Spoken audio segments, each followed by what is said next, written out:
اللہ نے ہمیں کیسی جگہ پہ کھڑا کر دیا ہے اور فہم و ادراک دے کر، عقل و خرد دے کر. اچھا، ہمارے ساتھ دنیا بھی جوڑی ہے، ہمارے ساتھ دین بھی جوڑا ہے، اور اس کو متوازن لے کے چلنا ہی انسانی زندگی کا کمال ہے. بعض اوقات ایسا ہوتا ہے کہ کچھ لوگ توازن برقرار نہیں رکھ پاتے دونوں طرف. ایک وہ طبقہ ہے جو دنیاوی معاملے میں اتنا الجھ جاتا ہے کہ وہ دین کو اپنی اس طرح ضرورت ہی نہیں سمجھتا، اور دین اس کے نزدیک ثانوی حیثیت ہوتا ہے.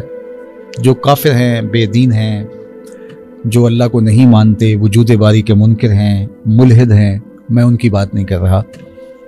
یہ عمومی طور پہ میں جو ہمارا اسلامی معاشرہ اس کے اندر تو ایک طبقہ ایسا ہے کہ جو دنیا کے اندر ایسا کھو جاتا ہے، ایسا منہمک ہو جاتا ہے کہ دین کو عملاً ترک کر دیتا ہے، رویتاً ترک کر دیتا ہے. اس کی زندگی ایک مومن والی زندگی نہیں ہوتی. اس کی وہ ایک پیسے کمانے والی مشین بن جاتا ہے، اور خواہشات کی تکمیل کے لیے اور اپنی سفلی لذات کے حصول کے لیے دن رات کوشاں رہتا ہے. اس کی ترجیح یہ ہوتی ہے. اور ایک طبقہ ایسا ہے کہ جو دین کو اس طرح اختیار کرتا ہے کہ دنیا ترک کر دیتا ہے، ترک دنیا یہ اختیار کر لیتا ہے، کوہ و غار کی زندگی اختیار کر لیتا ہے، اور اس قدر وہ آگے چلا جاتا ہے کہ وہ بیوی بچوں کے حقوق کو بھی پورا نہیں کرتا. بہت ایسے لوگ بھی ہیں کہ جو اس چکر میں ہی نہیں پڑتے. تو یہ دونوں انتہائیں ہیں. ہمارے دین نے ہمیں بھرپور معاشرتی زندگی بسر کرنے کی تلقین کی ہے، اور اس زندگی کے اندر شریعت بیضاء کے مطابق اپنے آپ کو ڈھال کر کے لوگوں کے سامنے عملاً پیش کرنا، تاکہ معاشرے میں خیر کے رواج فروغ پذیر پائیں. اگرچہ مومن کی ترجیح آخرت ہے، مومن کی ترجیح دنیا نہیں ہے، لیکن دنیا کو ترک کرنے سے منع کیا. دوسرے لفظوں میں، سادہ لفظوں میں یہ آپ کہہ سکتے ہیں کہ دنیا کو ترک کرنے سے بھی روکا ہے اور دنیا میں غرق ہونے سے بھی روکا ہے. نہ ترک دنیا اور نہ غرق دنیا.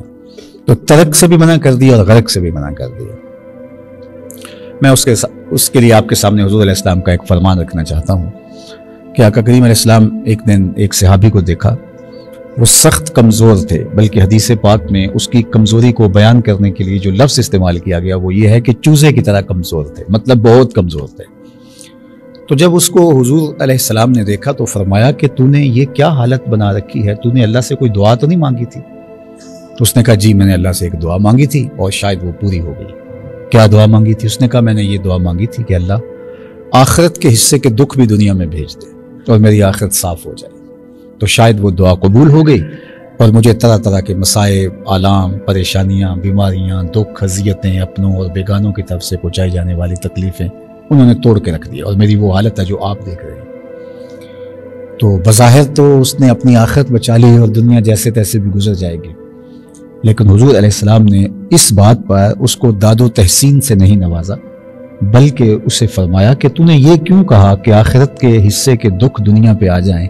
تو نے یہ کیوں نہیں کہا ربنا آتنا فی الدنیا حسنۃ وفی الآخرۃ حسنہ، اے اللہ مجھے دنیا میں بھی بہتریاں دے دے، مجھے آخرت میں بھی بہتریاں دے دے. تو اس دنیا میں ہم لوگ ذلیل ہونے کے لیے نہیں آئے، اور آخرت کی ذلت بھی گوارا ہم نہیں کر پاتے. تو پھر ایک ایسی متوازن زندگی ہمیں گزارنی چاہیے جس سے یہ دنیا بھی اچھی ہو اور وہ دنیا بھی اچھی ہو. اور ہم نے دین اور دنیا کے اندر جو فرق کر رکھا ہے خود ساختہ، وہ ہمارا متعین کرتا ہے. ورنہ میرے اور آپ کے آقا و مولا نے کیا ارشاد فرمایا، ما وضع فی امرأ فہی صدقہ، جو تم کمائی کر کے لا کے بیوی کے منہ میں ڈالتے ہو وہ بھی صدقہ لکھا جاتا ہے. جو تم رزق کماتے ہو اور اس سے اپنے بچوں کی ضرورتیں پوری کرتے ہو وہ بھی صدقہ لکھا جاتا ہے. بلکہ کاشتکار، زمیندار جب کھیتی بوتا ہے اور یا باغ لگاتا ہے تو باغوں میں پھل آتے ہیں، یا جو ہے وہ سرسبز کھیتی کے اوپر خوشے پھوٹتے ہیں، تو جانور آ کر کے اس سے، چڑیاں آ کے چگ لیتی ہیں، اپنی خوراک پوری کر دیتی ہیں باغ سے، اس کی فصل سے. تو وہ جو چڑیاں چگ گئی، تھوڑا تھوڑا اپنا حصہ کسان کے کھاتے میں صدقہ لکھ دیا جاتا ہے. تو ہمارا دین ہمیں دنیا سے نہیں، دنیا کیا ہے تو میں سمجھتا ہوں کہ رومی علیہ الرحمہ نے 2 لفظوں میں بیان کر دیا چیز دنیا، پہلے ایک سوال کھڑا کیا، چیز دنیا، دنیا کیا ہے؟ از خدا غافل بدن، خدا سے غافل ہونے کا نام ہے۔ اگر میں یہاں بیٹھا ہوں، اس سے بہتر نوکری کیا ہو سکتی ہے جو اللہ نے مجھے دی؟ اللہ اکبر، منبر رسول پہ بیٹھا ہوں، لیکن اگر میری اس ساری گفتگو کا مقصد کوئی دنیاوی منفعت ہو تو پھر یہ دین نہیں ہے، یہ دنیا ہے۔ اور اگر ایک شخص دکان پہ بیٹھا ہے اور اس کا مقصد اپنے بچوں کو رزق حلال دینا اور اس لیے رزق کمانا کہ میں سوال کی ذلت سے بچ جاؤں، میری ضرورت سے زیادہ ہو تو معاشرے کے ان لوگوں تک پہنچاؤں جو کسی وجہ سے کما نہیں سکتے، ان نیات کے حصول کے ساتھ وہ رزق حلال کماتا ہے تو اس کا یہ کمانا بھی دین بن جاتا ہے، وہ دنیا نہیں رہتی۔ التاجر الصدوق الامین مع النبیین یوم القیامہ، سچا تاجر قیامت کے دن پیغمبروں کے ساتھ اٹھایا جائے، کتنی بڑی بات ہے۔ القاسب حبیب اللہ، جو شخص کسب کرتا ہے، کمائی کرتا ہے تو اس کے ہاتھ میں چھالے پڑ جاتے ہیں، چڑیاں آ جاتی ہیں، تھکن سے جو ہے وہ چور ہو جاتا ہے، تو اس کے لیے اعزاز کیا دیا، کتنا بڑا اعزاز، القاسب حبیب اللہ، وہ اللہ کا حبیب ہے۔ حضور نے فرمایا انا حبیب اللہ، میں اللہ کا حبیب، کتنا بڑا اعزاز ہے حضور کا۔ اس کا حصہ اس مزدور کو بھی ملا، اس کام کرنے کے والے کو بھی ملا، القاسب حبیب اللہ، وہ بھی اللہ کا حبیب ٹھہرا، کتنا بڑا اعزاز اس کو نصیب کر دیا گیا۔ تو پھر دنیا کیا ہوئی؟ خدا سے غافل ہونا۔ تو وہ غافل چاہے یہاں بیٹھ کے ہو چاہے وہاں بیٹھ کے ہو۔ تو نیت کے فرق سے دنیا بنتی ہے اور دین بنتا ہے۔ چور اور چوکیدار دونوں جاگتے ہیں، لیکن ایک کا جاگنا عبادت ہوتا ہے اور ایک کا جاگنا معصیت ہوتا ہے۔ جاگتا ہے دزد بھی مثل نگہباں رات بھر، ہو اگر نیت بری تو سب عمل بیکار ہے۔ تو نیت سے دنیا بنتی ہے، نیت سے دین بنتا ہے، اور یہ دین کا ثلث ہے، انما الاعمال بالنیات۔ علماء نے کہا دین کا تیسرا حصہ صرف یہ حدیث ہے کہ اعمال کا دار و مدار نیات پہ ہے۔ تو نیت اگر درست کر لی گئی تو پھر بلکہ مجتہد تو اجتہاد میں غلطی بھی کر لے تو نیت کی صحت کی وجہ سے اس کو اس کا بھی ثواب ملے گا۔ بدر میں جو لوگ شریک نہیں ہوئے لیکن نیت کر کے گھر سے چل پڑے تھے، حضور نے واپس موڑ دیے تھے، لیکن مال غنیمت میں ان کو بھی حصہ ملا۔ 313 کی تعداد پوری تب ہوتی ہے جب ان کو شامل کریں، نیت کی وجہ سے وہ شرکاء میں شامل ہوئے۔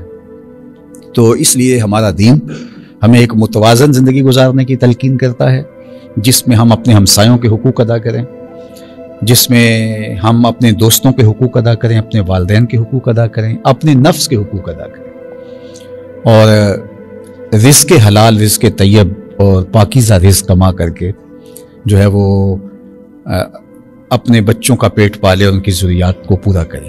3 نیتیں ہیں رزق کے کمانے کی جو میں عرض کر چکا۔ سب سے پہلے اپنے آپ کو سوال سے بچانا، دوسری نیت اپنے زیر کفالت لوگوں کی ضرورت کو پورا کرنا، اور تیسری نیت کہ اللہ مجھے میری ضرورت سے زیادہ عطا کر دے تو میں اپنے ذمے کوئی چیز لے لیتا ہے، نیت میں رکھ دیتا ہے یا کھلی نیت کرتا ہے کہ میں معاشرے کے ان لوگوں کی مدد کروں گا جو کسی وجہ سے کما نہیں سکتے، اپاہج ہیں، غرباء ہیں، مساکین ہیں، مدارس کا نظم و نسق ہے، مساجد کا قیام ہے، ان کا نظم و نسق ہے۔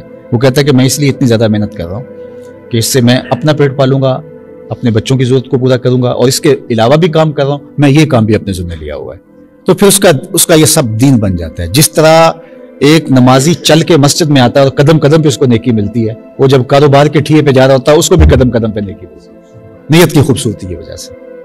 ایک عالم دین جو ہے وہ جب پڑھتا ہے، پڑھاتا ہے اور جو ہے وہ محنت کرتا ہے تو اس کا دماغ تھک جاتا ہے شدید محنت سے، تو وہ بھی جب دفتر میں بیٹھ کے کاروباری پیچیدگیوں کو سہتا ہے، مسائل کا سامنا کرتا ہے، تو اس کو بھی تھکن ہوتی ہے۔ تو جس طرح ایک عالم دین کو تھکن کا ثواب ملتا ہے، اس لیول کا تو نہیں، لیکن جو ہے وہ اس کو بھی ثواب اسی طرح تھکن کا ملے گا، اس لیے کہ وہ نیت کے استحضار کے ساتھ رزق حلال کما رہا ہے، اور وہ نیتیں 3 ہیں، چوتھی نیت اس کے ساتھ جڑی نہیں۔ اگر چوتھی نیت آ گئی کہ عیش و عشرت کروں گا تو بربادی ہے، یہ نیت آ گئی کہ میں کسی پہ تفاخر کر سکوں، خاندان برادری پر، اور یہ ساری نیتیں جس طرح کی نیت ساتھ جڑے گی اس کے وبال اس کے ساتھ اتریں گے اس کاروبار میں۔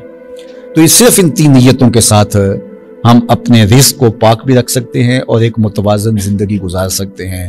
کاروبار کو بھرپور وقت دیں، پوری توجہ سے، یہ دین سمجھ کے دیں، اور پھر گھر میں آئیں تو بچوں کو بھرپور وقت دیں، ان کی تربیت آپ کی ذمہ داری ہے۔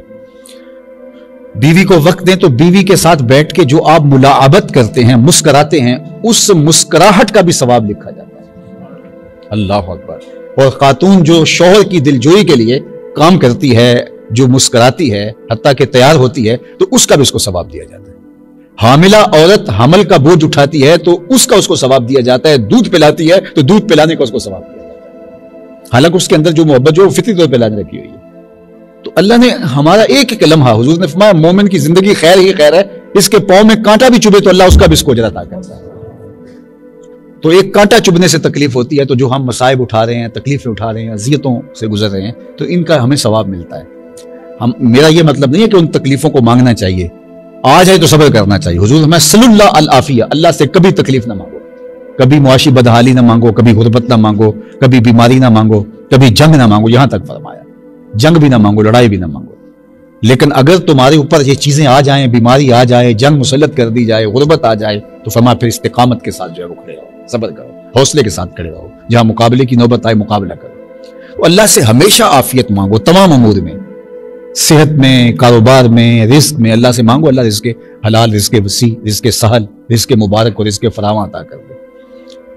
تو اگر وہ عطا کر دے تو اس کا شکر ادا کرو، اس مال کا حق دو، اور اگر نہیں ہے تو جس حالت میں وہ تمہیں رکھتا ہے اس حالت میں اللہ کا شکر ادا کرو۔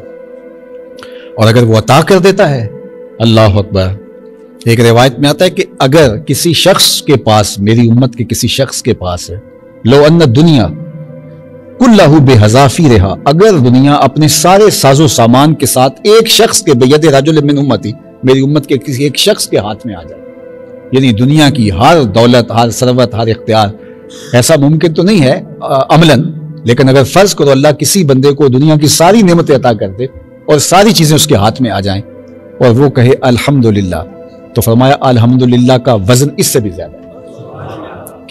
کیا کرم نوازی ہے۔ اور میں نے دیکھا ہے کئی لوگوں کو معمولی سی آسودگی ہوتی ہے تو ان کے چہرے بشرے سے جو ہے وہ تشکر پھوٹ رہا ہوتا ہے۔ مجھے وہ ایک شخص نہیں بھولتا، ایک دفعہ یہ کیا نام، تھل کا علاقہ جو تھا، وہاں گیا تو ایک بوڑھا شخص، اس کے کپڑے بھی پھٹے پرانے تھے، تو میں نے اس کو، جس طرح ملاقات ہوتی ہے تو ملاقات کے دوران سناؤ کیسے ہیں، تو اس نے ایسے لمبا ہاتھ کر کے کہا اللہ کا شکر ہے سائیں، اور اس کے شکر کے لہجے سے جو ٹپک رہی تھی جو شکر کی حقیقی کیفیت، تو میں نے پھر دوسرا سوال کیا، مجھے بڑا اس کے اس لفظ نے روحانی تلذذ نصیب کیا، تو میں نے کہا کہ کیا کرتے ہو، تو اس نے کہا سائیں میری اتنی جگہ ہے، اس نے جگہ بتائی کہ 1 ایکڑ ہوگی، 2 ایکڑ ہوگی اتنی، تو میں اس کو فروخت جو ہے اس میں جو ہے وہ کھیتی باڑی کرتا ہوں، 5-7 بکریاں رکھی ہیں، گھر خوبصورت چلتا ہے، اور اس جگہ سے ہی میں نے 1 کنال جگہ جو ہے وہ الگ کر کے، تو جو پیسے بچاتا ہوں وہ تھوڑے تھوڑے لگاتا رہتا ہوں، وہاں میں مسجد بنا رہا ہوں۔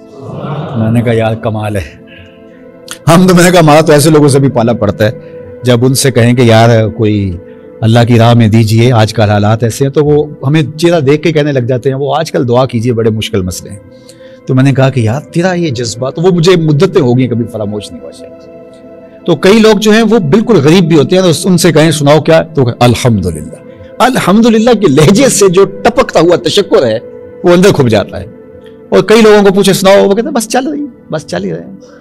اللہ اکبر۔ تو فرمایا کہ اگر دنیا تمام دولتوں کے ساتھ، تمام اپنی جو ہے وہ رانائیوں کے ساتھ اگر کسی شخص کے ہاتھ میں آ جائے، اور بید رجل من امتی، میری امت کے کسی فرد کے پاس آ جائے، اور دوسری جانب فرمایا کہ وہ اس کے جواب میں گئے الحمدللہ، اللہ اکبر، تو فرمایا یہ سب سے افضل ہے۔